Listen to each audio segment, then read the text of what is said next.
Good morning. Welcome to Discovery's digital gathering. We are glad you're here. We are excited for what God has in store this morning. We want to invite you to download our app, which will help you stay current with our community and get further connected by filling out our new visitor card. Let's prepare our hearts for worship and for the adventure of discovering the good news of Jesus together.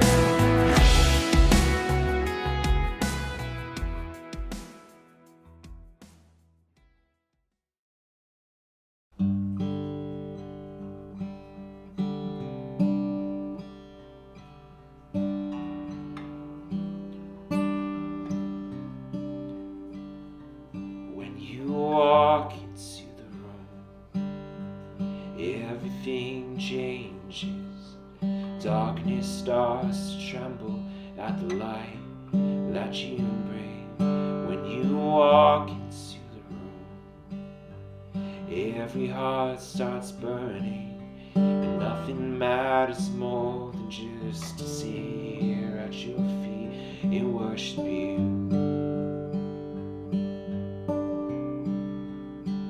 We worship you.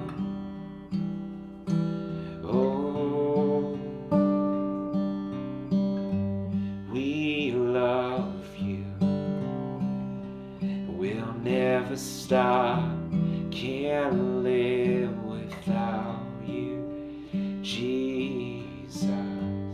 We love you, we can't get enough.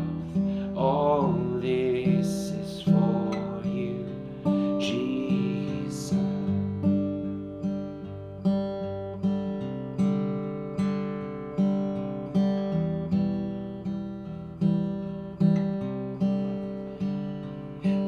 Walk into the room, starts to vanish. Every hopeless situation ceases to exist. And when you walk into the room, the dead begin to rise, 'cause there's resurrection life found in you. We love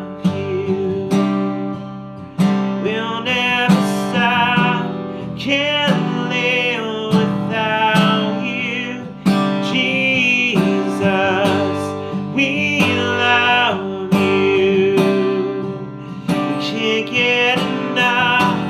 All this is for you, Jesus.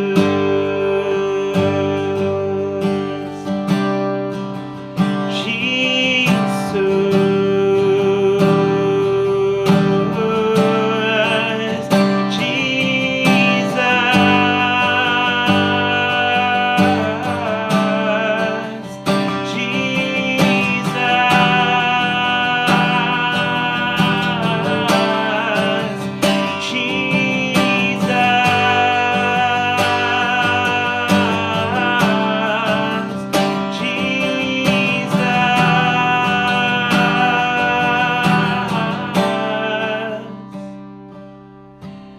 Come and consume, God, all we are.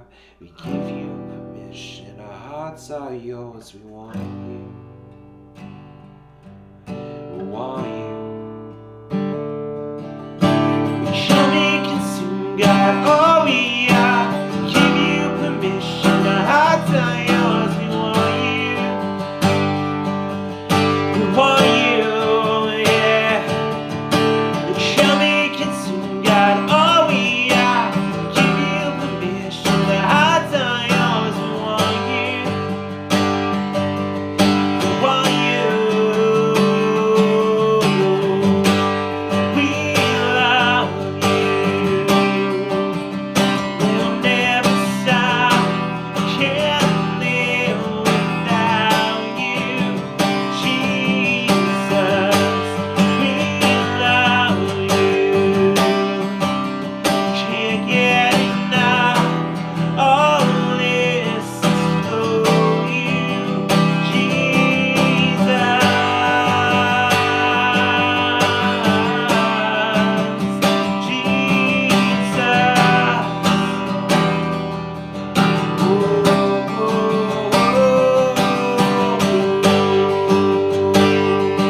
Hello, Discovery family. It's so good to have you with us this Sunday. It's exciting to be with you. For the ones who don't know me, my name is Antonio Reyes, and it's a pleasure to be here with you.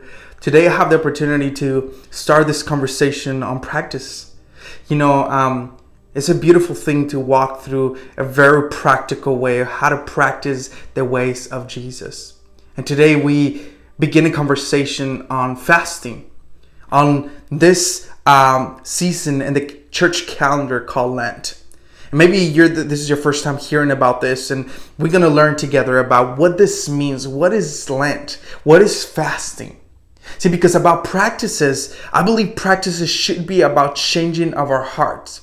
I believe that practices should have an impact inside of us. It should be about what is creating inside of us. Many times we make it more about the sacrifice, about what are we giving up than what is happening inside of us? What is developing inside of us? What is shaping inside of us? What is digesting? What is awakening to? Are we seeing a new reality? Or are we seeing the same way? See, I believe the practices and discovery, we believe that to be able to experience the good news of Jesus, we need to practice his ways. And in order, when we practice his ways, we're able to see this new reality, this way of reordering the world called the kingdom of God. See, Lent, this season for many of us, maybe some of you guys practices where your loved ones, where your parents, with your grandparents, and you know what is this. But for some of us that we kind of grew up hearing about Lent, but we really didn't know what it was. The only thing we knew was like when you give up meat and you get some sort of ashes in your forehead. That's all we knew. But in the past 4 years, I have been learning more and more about Lent and how beautiful this is, how powerful and how impactful it can be if you actually embrace this season. Because Lent, family, is this moment of anticipation to prepare ourselves for this holy day, which is Easter. See, the purpose of Lent shouldn't be about a few formal obligations, but rather should be about softening our hearts and to be open to the new reality of the Spirit. In Jeremiah, we see this beautiful picture that God communicates through him. In Jeremiah chapter 29, verse 13, he says, "When you come looking for me, you'll find me.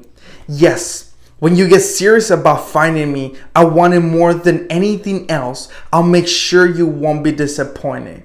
God's decree. I love the way Eugene Peterson puts it in the Message Bible. See, because there's something about seeking and finding that God places value in that. See, fasting helps us amplify our conversation with God. Fasting helps us amplify our communication with God. I love what John Mark Comer says. He says that you can fast without praying. You can pray without fast. But when you combine both of them, they amplify each other. The scholar Scott Midnight says that fasting is body talk. That you have the opportunity that not just to pray with your mind, but to pray with your whole person. See, fasting should help us unclutter our souls from unnecessary things. I remember the first time I fasted. Can I share that story with you? I remember that I was 20 years old. I was in Bible school. I didn't know many things about faith or the Bible. I remember people talking about this Daniel that fasted for 20-something days and he gave up meat. So I was like, that's the thing. All right, guess I should do it. Many people didn't really give me a lot of instructions. I just remember I want to connect with God and this is the thing to do. I guess I'm going to do it. And I remember the only instruction that I have was don't eat nothing with sugar and don't eat meat. Okay. So my fasting, in other words, my diet, friends, consisted in couple noodles and some vegetables and some fruit and a lot of nuts.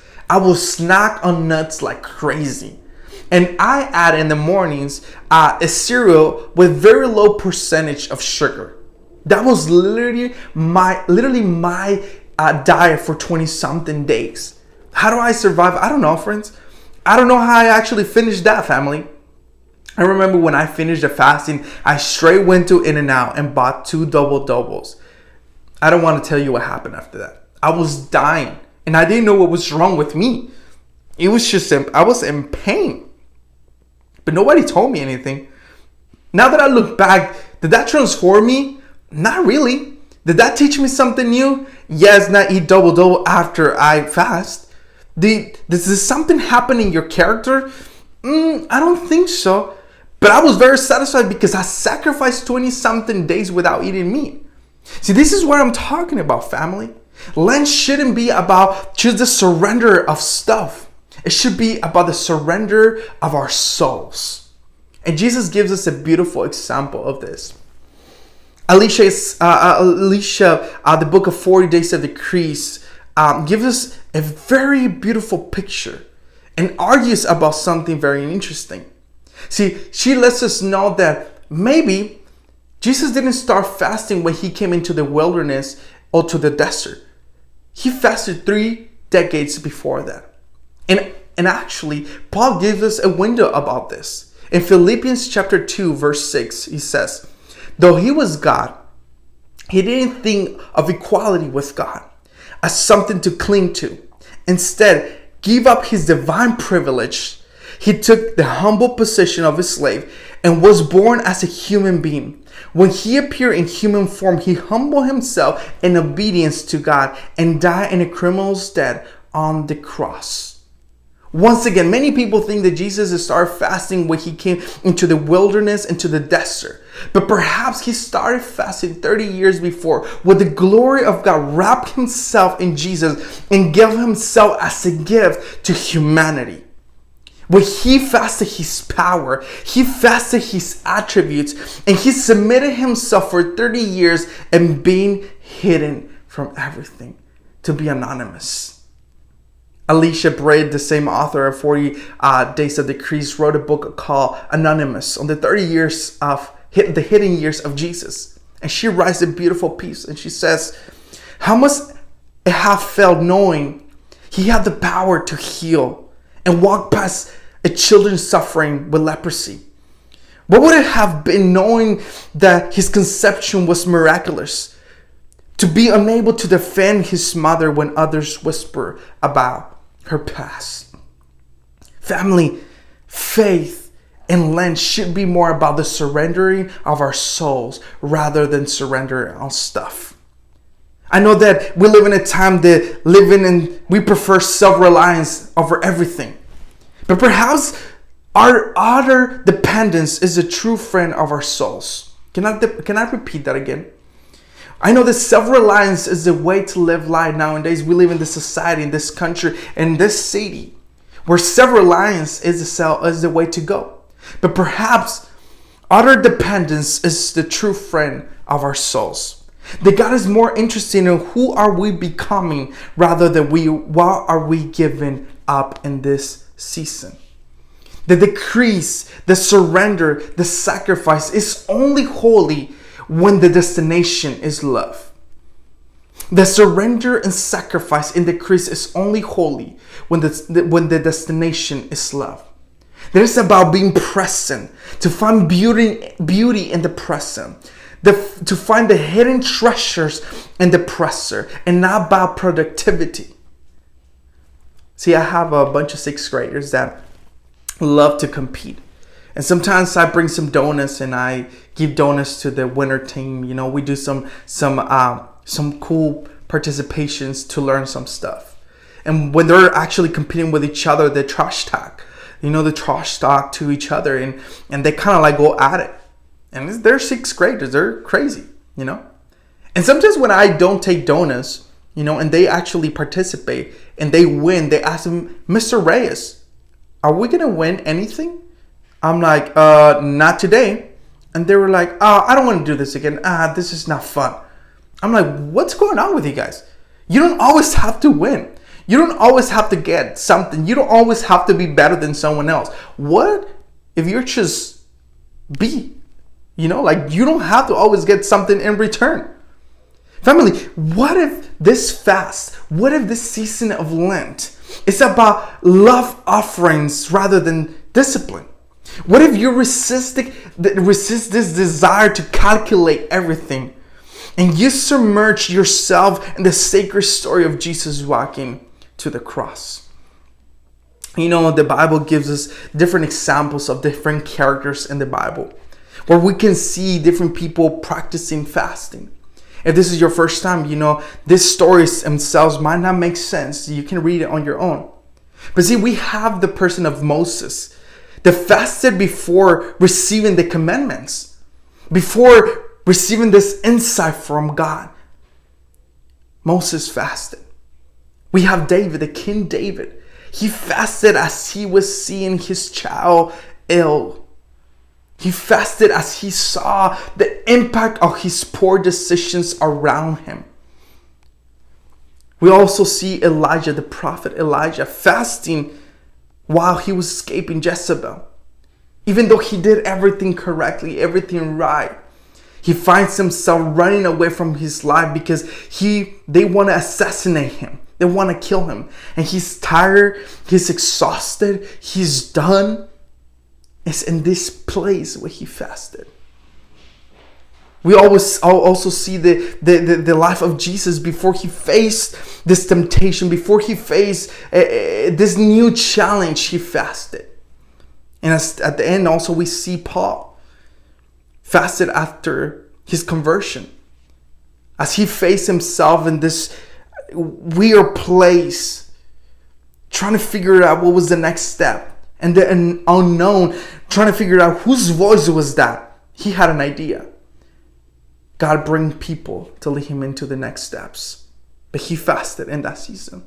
You see, and the reason why I'm bringing this characters, this stories to you is because I want you to understand, not every fast is created equal.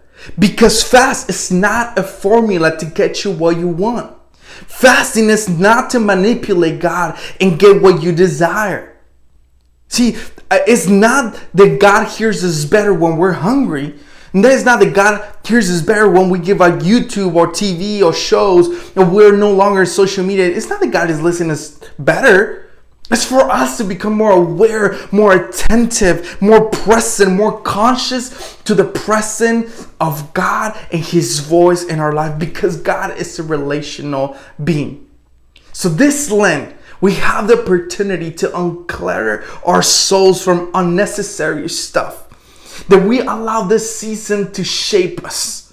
In the earliest times, the English word for Lent carried this meaning of springtime. It was not darkness, it was light. It was not dead, it was renewed vitality. See, what if in this season of Lent and the other side of fasting, you can find new strength? What about if in the other side of fasting in this Lent, you can find new renewal vitality in your soul? What if in the other side of actually fasting, like Moses, you find new insight that you've been waiting for? What if, like David, you have to take poor decisions, but it's in the other side of fasting that you find perspective and comfort? What if, like Elijah, you have done everything right, but you still feel that you're oppressed, you're done, you're tired, you're exhausted? What if you find the words and the strength on the other side of fasting?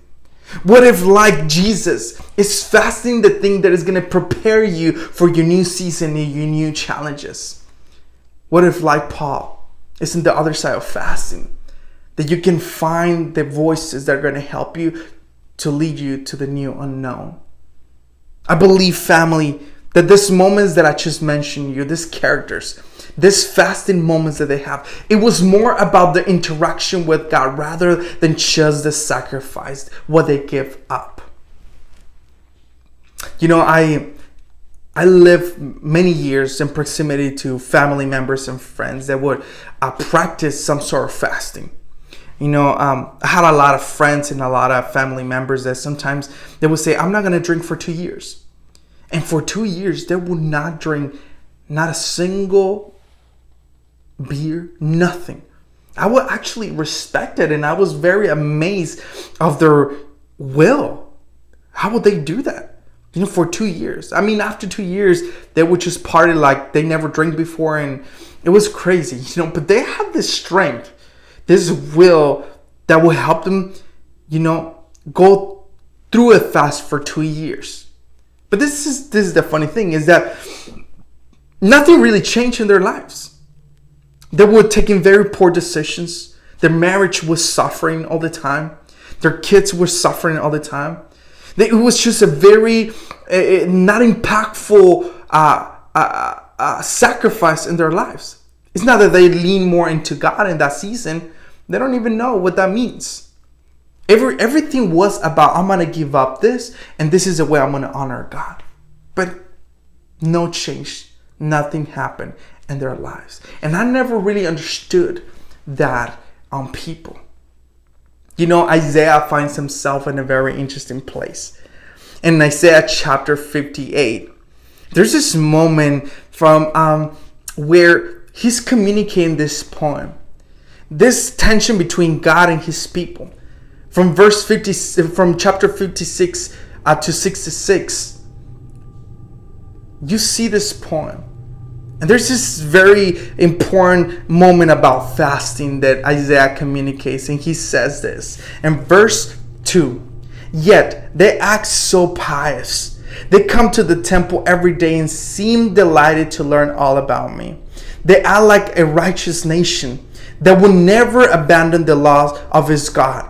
They ask me to take action on their behalf. This is God. Pretending they want me to be near. Pretending they want to be near me. We have fasted before you, they said. Why aren't you impressed? We have been very hard on ourselves, and you don't even notice. I will tell you why, I respond. It's because you're fasting to please yourself. Even while you're fast, you keep oppressing your workers. What good is fasting when you keep on fighting the quarreling?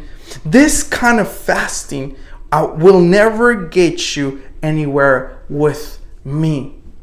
See, they have this interaction. Isaiah communicates that God is telling them, hey, there's a problem with your fasting. And the people are saying, no. We come together, we pray, we fast, we do the right thing. Why aren't you getting involved in our lives? Why are you not intervening for us? And God is saying, you're missing the whole point. You know why? Because the people wanted this vertical relationship without any horizontal responsibility. Let me mention this again. They wanted this vertical relationship with God without having any responsibility with their neighbor. They wanted God to intervene in their lives, but they didn't want to intervene in nobody else's life. They didn't want to help nobody else, but they want God to help them. So God is saying, no. You're missing the point about this. And in verse 6, he continues. No, this is the kind of fasting I want, he says. Free those who are wrongly in prison. Lighten the burden of those who work for you. Let the oppressed go free and remove the chains that bind people. Share your food with the hungry and give shelter to the homeless. Give clothes to those who need them and do not hide from relatives who need your help. See, God is telling him, look, I know you want this relationship with me. You're saying that you're giving up and you're praying, but look, I'll intervene when you care about the people around you. I'll make sure I'll become part of your life when you care about the people next to you. See, for God is more important who are you becoming than what you're giving up and what you're sacrificing. See, because who are you becoming can change your circle of influence. As I close this conversation, I remember sharing this story with the leadership, our leadership community and Discovery. I was telling them, when Gabby and I planted a church in the city of Southgate, the greater Los Angeles, we had this young man by the name of Ernesto. Ernesto was a very devoted, committed person into our community. He brought his dad and he started coming to church too. But there was some tension with his sisters. His sisters really didn't like the church. In fact, they kind of hated it. They hated the Bible. They hated people in the church. That was not their thing. And funny now, we started having leadership communities and gatherings at their house, and they start interacting with us. We start hanging out with them. We start having great conversations. Till one day, we were in this restaurant. We were talking. We were having a great time. And I remember my friend Ernesto's sister came next to me, and she started talking to me. And we started talking about our mentorship and what that meant and how powerful it is. And I remember she asked me a question. She was, "Hey, how do you ask someone to be your mentor?" And I was like, "You just ask. What is the worst thing that they can say? No?" And in that moment, she told me, "Hey, do you want to be my mentor?" Inside of me, I was like, "Oh, what's going on? You know who I am and you know what I do. Like, why me, you know?" But I didn't say it out loud. I just thought about it. And I was like, "Yeah, sure. I'm willing to walk with you." And I remember we walked with her for a couple months, and we saw that she was going through a lot of pain. One of those days, I remember I asked her, I was like, "Friend, why do you choose me? You know what I do, and you know what am I connected to. Why me?" And I promise you, this is not about me. I promise this is not something that I achieved. I'm still working to be someone that imitates Jesus. But I remember she told me, "Because I want what you have. I want what you have." Friends, she didn't tell me it's because you know the Bible. It's because you know the ins and outs of theology, and you know you have a perfect A, B, and C. She didn't tell me none of it. She was like, "It's because I want what you have." And I told her, I was like, "Friend, but you know what I have to offer you comes from this book." And she struggled, and she was thinking, she was like, I know I struggle with that," she told me. But there was no denial about what was happening in my life. See, friends, it's who you are becoming that is more powerful in this season than what you give up. And this Lent is more important who you are becoming. As you jump in this Lent and this fast, and we have different resources. You can go to our webpage and you can find different ways. If this is your first time doing it, we want to support you. We want to walk with you, and you can actually see different ways to fast, different practices that you can use in your daily life. Help us, let us know how can we support you in this season. But see, this is what I want you to understand. See, spiritual disciplines do not transform. They only become relational opportunities to open the heart, your heart, to the Spirit who transforms. Family, we're going to take a moment of remembering the death of Jesus. We're going to take communion, and we're going to take this moment, this pause, as we sing some worship songs, family.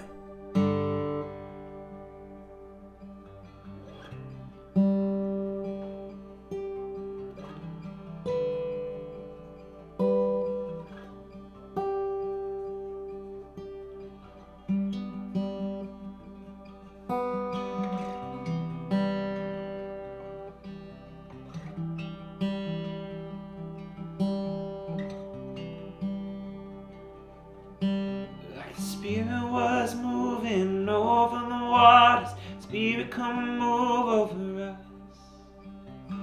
Come rest on us. Come rest on us. Like the Spirit was moving over the waters. Spirit, come move over us. Come rest on us. Come rest on us.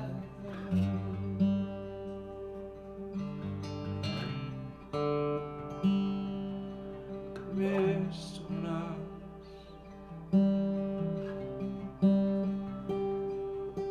Like the Spirit was moving over the water, Spirit, come move over us.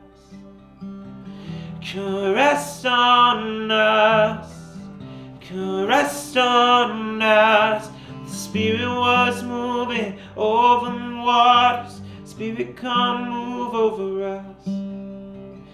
Come rest on us. Come rest on us. Come down. Spirit, when you move, you make my heart pound. When you fill the room, caress on us, caress on us. Calm down, Spirit, when you move, you make my heart pound. When you fill the room, caress on us, caress on us.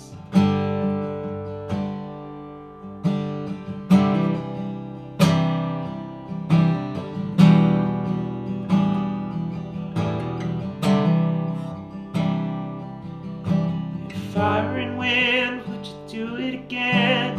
Open up the gates, let heaven come in. Caress on us, caress on us. And fire and wind, would you do it again? Open up the gates, let heaven on in. Caress on us, caress on us. And come down.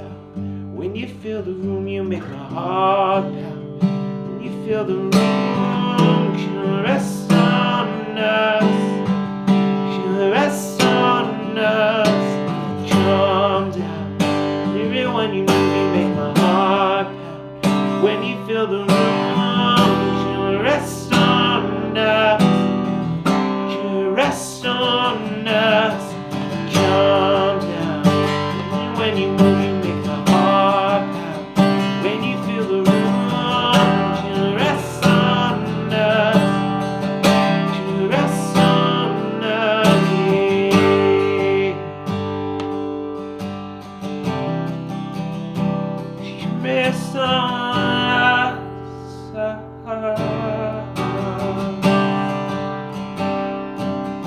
Spirit, when you move, yeah.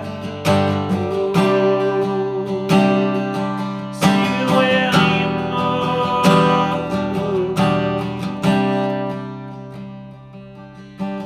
Calm down. Spirit, when you move, you make my heart pound. When you fill the room, caress on us, caress on us. Calm down. Spirit, when you move, you make my heart pound. When you fill the room, caress on us, caress on us. Family, I want to pray for you as we dismiss this moment. Let me pray for you, Davis. Let me pray for you, Discovery. To remember the spiritual disciplines do not transform us. They only become this relational opportunity to open our hearts to the Spirit who transforms us and transforms everyone else, family. We see you soon. We love you.